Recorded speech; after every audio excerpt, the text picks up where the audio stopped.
Hello gentlemen, welcome to another slightly different video format for this week in particular. Now I want to start this by explaining the personal story that inspired me to make this video, and I'll try to keep it as brief as possible because, you know me, I don't like to waste your precious time. But do bear with me if I inadvertently decide to go all Shakespeare to you all, and if you still can't, feel free to just skip to the topic discussion part of the video. So, in the entire month of August 2023, I've probably experienced the lowest point in my life in quite a long while actually.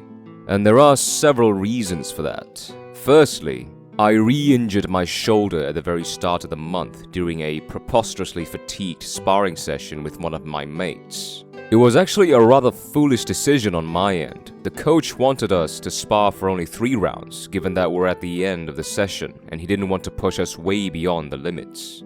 However, my meathead mentality told me to persuade my coach to take it up a notch and just hammer it up for 5 rounds instead. In my head, I was like, might as well give it all, mate. It was like I'm possessed with some David Goggins shit. But anyways, went through the first 3 rounds, no problem at all. Just a little bit more fatigued in the end, but that is completely normal. However, my shoulders were starting to give out completely as I couldn't even put my hands up any longer than 10 seconds before I had to drop them down to allow them to rest for a bit. Keep in mind that we actually sparred after we finished doing 5 rounds of rope work, 5 rounds of mitt work, 5 rounds of heavy bag work, and 4 rounds of shoulder and core conditioning work. So we're pretty knackered already. So the 4th round started, and immediately I already had a plan to counter me mate's southpaw straight with a check left hook.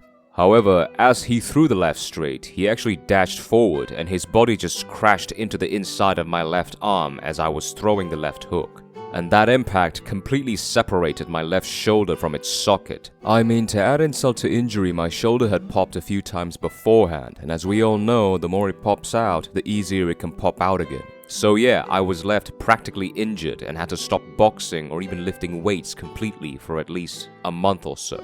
Secondly, just a week after the shoulder injury, I caught something called pleurisy, which is basically an inflammation due to an infection in between the thin layers of tissue that separates your lungs from your chest wall.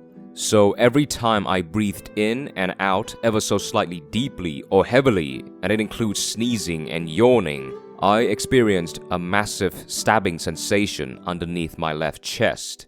And it's gotten so bad to the point where I couldn't stand or even sit for extended periods of time as my breath becomes shorter and shorter.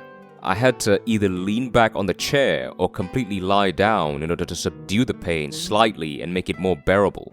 Obviously, I'm no doctor. Initially, I thought it was like a mini heart attack, or at least some symptoms of an incoming heart attack. When I went to an actual doctor, and after I went for a complete CT scan of my lungs, he said that I had an unfortunate infection, possibly due to inhaling some form of chemicals that triggered an allergic reaction. And even until this point, I have no idea what the chemicals are or what I've inhaled that caused this infection. Because who the fuck pays a very close attention about the composition of air that you're breathing in? But anyways, I was told to take at least a week of full resting, since the shortness of breath means that I can't do anything that puts too much intensity for my cardiovascular system. Even a slight intensity is already prohibited by the doctor, which unfortunately also includes the twice-a-week physical monitoring and therapy session for my shoulder injury. So eventually I had to take a 2-week leave or absence from work. Well, when I say 2 weeks, it's actually closer to 3 weeks, because a week of full bed-bound rest apparently just isn't enough to make the infection getting any better. Which brings me onto the 3rd reason. Being completely sabotaged, like releasing an anchor on a ship that is going at full speed, away from your usual daily routines and structure, and especially when it comes to extremely important things like work, hobbies, and fitness, is mentally unbearable to say the least, especially if you're an active individual. It's like feeling imprisoned of sorts, or being completely yeeted away from your momentum.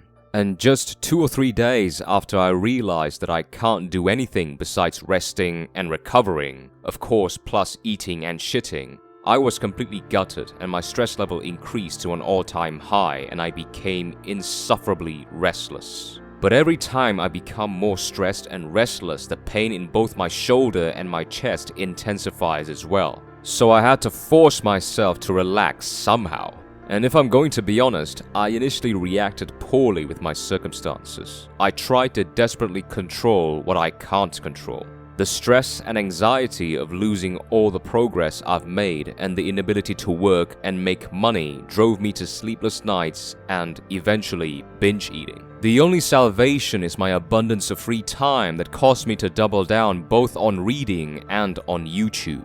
Which is why, as you gentlemen might have noticed, I seem to publish more often than I would have usually done previously in the past month. And firstly, I would like to apologize if there is any drop in quality in the previous videos, as being completely honest here, working on videos is the only possible way to distract myself and cope against my temporary incapability of doing little else. The past 4 or 5 videos I've posted, they were never done with the primary intention of making good quality videos. They were simply done in order to reinforce my sense of autonomy and to desperately hold on to whatever structure and routine I have left. I simply forced myself to immerse in whatever topic that came into my mind, just to distract myself from all the stress coming from my unfortunate circumstances. And despite the pain in recording the voiceover for those videos, the pain of not doing anything is far worse. To me at least. It was quite hard, quite tough. One day felt like a full week, and I think it's because I constantly paid attention to it and it made me feel every millisecond of it. That is why it felt so long, and all I can think about is the usual, why did all of these happen to me, and how long is this going to take me? You know, the deprecative, glass half empty kind of narrative. It was only up until the end of the 3rd week of August, exactly the 25th of August I believe, on a Saturday when I finally started to change the narrative of how I view my circumstances. Instead of lamenting about my misfortunes, I focused on planning my retribution arc, so to speak. I literally put all my thoughts and motives into visualizing all the efforts that I'm going to be doing to get even stronger and more durable when I eventually recover. Not in an agitative, intense, or uneasy manner, but more in a content and therapeutical manner, a bit like meditation. It got so enlightening to the point where I started to dream about lifting weights and boxing. I mean, who the hell dreamt about such things? All I know about dreams, especially the ones that you can vividly remember, is that they represent your deep underlying fears and/or desires. However, long story short, I was able to sleep a lot better, and lo and behold, just a couple of days later, here I am sitting here recording this video on a Wednesday night. Fully recovered from my lung infection, the chronic pain in my shoulder had gone, I'm back at work, and I've already completed the first session of my shoulder rehabilitation journey. And now, this is where the main topic of this video gets brought into discussion. Was it my positive thinking that got me to significantly accelerate my recovery process? Or is it simply just the right time for my injuries to heal? To be honest, I don't completely know, nor am I completely certain. But that didn't stop me from trying to dig some information about how optimism can affect recovery from illness and injuries. And it turns out it has been scientifically proven to do so, though not guaranteed to yield constant positive results. Now, it is a completely different story when it comes to life-threatening injuries, but this video is not about that. Now, I'm not going to describe all the boring sciencey bits to you gentlemen, and if you want to know more about this, I'll leave all the links in the description down below. But essentially, it's all to do with hormonal secretion and manipulation through alternating neurological pathways. If that's already unbearably nerdy enough for you, I suggest you fuel your brain before you continue watching this video. You see, when we're stressed out, our brains release stress hormones, and their job is to try to reduce that stress by increasing heart rate, blood pressure, and blood sugar. However, when we're severely and extensively stressed out like I did, those hormones are also secreted in excess. And that results in a much higher heartbeat, much higher blood pressure, and much higher blood sugar than normal. And this is what caused your body to go catabolic, this is what caused you to get inflammations in your muscles, joints, and organs, and also what gets you to become sleep deprived or lose crucial and significant sleep times. Which is obviously not ideal for recovery, as maximum recovery only happens during deep sleep, where our body enters repair mode and gets rid of any metabolic waste through secreting human growth hormones that produces new cells and tissues to replace the old ones. This is why you're absolutely the horniest and happiest in the morning when you wake up after a nice long and deep sleep, because your body had been literally cleaned and polished. Now, what positive thinking does is that it rewires your neural pathways so that your brain responds through secreting endorphins that boost your immune system. They help you to relax and sustain physiological and eventually psychological nourishments. Basically, they help regulate every necessary chemicals and nutrients in your body to maintain an optimal and balanced hormonal profile, thus helping you to function as best as you can. And as it relaxes you, it also engages the parasympathetic nervous system, which helps you to sleep better. And sleeping better results into recovering better. And that is basically how I personally think, based on what I've learned, that positive visualization of all the enjoyable things that I like to manifest helped me in accelerating my recovery. And I've got to be honest, it felt really fucking good. Of course, the medication from the doctor certainly helped. But just being relaxed, being optimistic about my recovery process, and the sheer clear vision or certainty of my plan to getting stronger and better afterwards just relaxes my mind, ease off the doubts, and made me feel soundly confident and reassured about the future.